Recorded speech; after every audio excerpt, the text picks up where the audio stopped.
ಹೆಸರುಘಟ್ಟ ಹತ್ರ ಇರೋ ಸೋಲ್ದೇವನಹಳ್ಳಿ ಹತ್ರ 200 ಕೋಟಿಯ ಮ್ಯಾಸಿವ್ ಪ್ರಾಜೆಕ್ಟ್ ಬರ್ತಾ ಇದೆ. ಈ ಒಂದು ಪ್ರಾಜೆಕ್ಟು ಬೆಂಗಳೂರಿನ ಪಾಲಿಗೆ ಒಂದು ಹೊಸ ಅಧ್ಯಾಯ. ಯಾಕೆ ಈ ಥರ ಹೇಳ್ತಾ ಇದ್ದೀನಿ ಗೊತ್ತಾ? ಇಲ್ಲಿ ಬರ್ತಾ ಇರೋದು ಸಬ್ ಅರ್ಬನ್ ರೈಲ್ವೆ ಪ್ರಾಜೆಕ್ಟ್. ಇದು ಹೇಗೆ ಬೆಂಗಳೂರಿನ ಒಂದು ಹೊಸ ಅಧ್ಯಾಯ ಆಗುತ್ತೆ ಎಲ್ಲ ಹೇಳ್ತೀನಿ. Welcome back to Mohan diaries info. ಈ ವಿಡಿಯೋದಲ್ಲಿ ನಾನು ಸೋಲ್ದೇವನಹಳ್ಳಿ ಡಿಪೋ ಬಗ್ಗೆ ಮಾತಾಡ್ತಾ ಇದ್ದೀನಿ. ಅಷ್ಟೇ ಅಲ್ಲದೆ ಇಲ್ಲಿ ಬರ್ತಾ ಇರೋವಂಥ ಪೆರಿಫೆರಲ್ ರಿಂಗ್ ರೋಡ್ ಬಗ್ಗೆನೂ ಮಾತಾಡ್ತೀನಿ, ಸರಿನಾ? ಈ ಒಂದು ಸೋಲ್ದೇವನಹಳ್ಳಿ ಹತ್ರ ಬರ್ತಾ ಇರುವಂತಹ ಸಬ್ ಅರ್ಬನ್ ಡಿಪೋ ಬೆಂಗಳೂರಿನ ಒಂದು ಹೊಸ ಅಧ್ಯಾಯ. ಇಲ್ಲಿ ಬರೀ ಲೋಕಲ್ ರೈಲ್ ಅಡ್ಡಾಡೋದಷ್ಟೇ ಅಲ್ಲದೆ ಅದರ ಒಂದು ಮೈಂಟೆನೆನ್ಸ್ನ ಒಂದು ಭಾಗವಾಗಿರುವಂತಹ ಈ ಪ್ರಾಜೆಕ್ಟ್ ಸೋಲ್ದೇವನಹಳ್ಳಿ ಡಿಪೋ. ಈ ಡಿಪೋ 52.18 ಎಕರೆ ಇದೆ, ಸರಿನಾ? ಈ ಒಂದು ಡಿಪೋದಲ್ಲಿ heavy machinery automatic washing system ಇರುತ್ತೆ. ಅಷ್ಟೇ ಅಲ್ಲದೆ ಇಲ್ಲಿ ಎಲ್ಲ ಎಲೆಕ್ಟ್ರಾನಿಕ್ ಚಿಪ್ಸು, ಡೈನೋಸು ಎಲ್ಲ ಟೆಸ್ಟಿಂಗ್ ನಡೆಯುತ್ತೆ.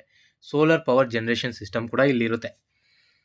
ಇಷ್ಟೇ ಅಲ್ಲದೆ ಇಲ್ಲಿ ಟೋಟಲಾಗಿ ಬೆಂಗಳೂರಿಗಲ್ಲಿ ಇರೋವಂತಹ 2 ಮತ್ತು 4 ಕಾರಿಡಾರ್ಗೆ ಮೇಂಟೆನೆನ್ಸ್ ಇಲ್ಲೇ ಆಗುತ್ತೆ. ಇದರಿಂದ ಉದ್ಯೋಗ ಹುಟ್ಟುತ್ತೆ. ಮತ್ತು ಇಲ್ಲಿ ಏನು ನೋಡ್ತಾ ಇದ್ದೀರಲ್ಲ, ಈ ಮ್ಯಾಸಿವ್ ಲೊಕೇಶನಲ್ಲಿ ರಿಯಲ್ ಎಸ್ಟೇಟ್ ಬೂಮ್ ಸಿಗುತ್ತೆ. ನೀವೀಗ ಮೆಟ್ರೋದಲ್ಲಿ ಏನಾದರೂ ನೀವು ಅಡ್ಡಾಡಬೇಕು ಅಂದರೆ ಇಲ್ಲಿಂದ ಬರೀ ವೈಟ್ ಫೀಲ್ಡ್ಗೆ ಹೋಗಬೇಕು ಅಂದರೆ ನೀವು 100 ರೂಪಾಯಿ ಜೋಬಲ್ಲಿ ಇಟ್ಕೊಂಡಿರಬೇಕು ಹೋಗೋದಕ್ಕೆ, ಮತ್ತು ಬರೋದಕ್ಕೆ ಇನ್ನೊಂದು 100 ರೂಪಾಯಿ 200 ರೂಪಾಯಿ ಖರ್ಚಾಗೋಗುತ್ತೆ.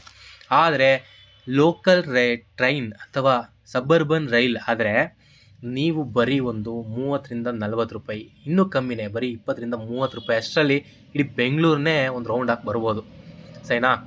ಈ ಒಂದು ಪ್ರಾಜೆಕ್ಟ್ನ ಇದೇ ವಿಶೇಷತೆ. ಇಲ್ಲಿ ಇರುವಂಥ ಜನಗಳಿಗೆ ಲೋಕಲ್ಲಾಗೆ ಒಳ್ಳೆ ಬಸ್ಸು ಅಥವಾ ಆಟೋ ಸಿಗೋ ಥರ ಟ್ರೈನ್ ಸಿಗುತ್ತೆ. ಇದರಿಂದ ಕನೆಕ್ಟಿವಿಟಿ ತುಂಬಾ ಇಂಪ್ರೂವ್ ಆಗುತ್ತೆ. ಅಷ್ಟೇ ಅಲ್ಲದೆ ಸೋಲ್ದೇವನಹಳ್ಳಿ ಹತ್ರ ಬರ್ತಾ ಇರೋವಂತಹ ಈ ಡಿಪೋ ಪಕ್ಕದಲ್ಲೇ ಪೆರಿಫೆರಲ್ ರಿಂಗ್ ರೋಡ್ ಬರುತ್ತೆ.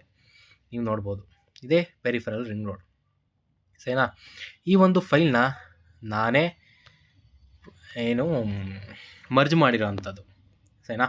ನಿಮಗೆ ಇದು ಒರಿಜಿನಲಾಗಿ ಹೇಳಬೇಕು ಅಂದರೆ ಈ ಮರ್ಜ್ ಸಿಗಲ್ಲ, PDF ಸಿಗುತ್ತೆ. ಇದರ ಒಂದು ಡೇಟಾ ನಿಮಗೆ ನಾನಲ್ಲಿ ಕೊಡ್ತೀನಿ. ನೀವು ನೋಡ್ಬೋದು ಈ ಒಂದು ಎಲ್ಲಿದೆ ಪ್ರಾಜೆಕ್ಟು ಅಂತ, ಸರಿನಾ? ಇದೇ ಪೆರಿಫೆರಲ್ ರಿಂಗ್ ರೋಡ್. ಇದ್ರ ಮೇಲೆ ಜಸ್ಟ್ ಈ ಥರ ಕ್ಲಿಕ್ ಮಾಡೋಣ.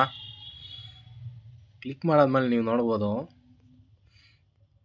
ಇಲ್ಲಿ ಒಂದು ಇಟ್ಟಿಗೆ ಕಂಪ್ನಿ ಇದೆ, TMM ಇನ್ಫ್ರಾ ಅಂತ, ಸರಿನಾ? ಜಸ್ಟ್ ಇದರ ಮೇಲೇ ನೋಡ್ಬೋದು ಇದೆ TMM ಇನ್ಫ್ರಾ. ಅದ್ರ ಮೇಲೇ ಪೆರಿಫೆರಲ್ ರಿಂಗ್ ರೋಡು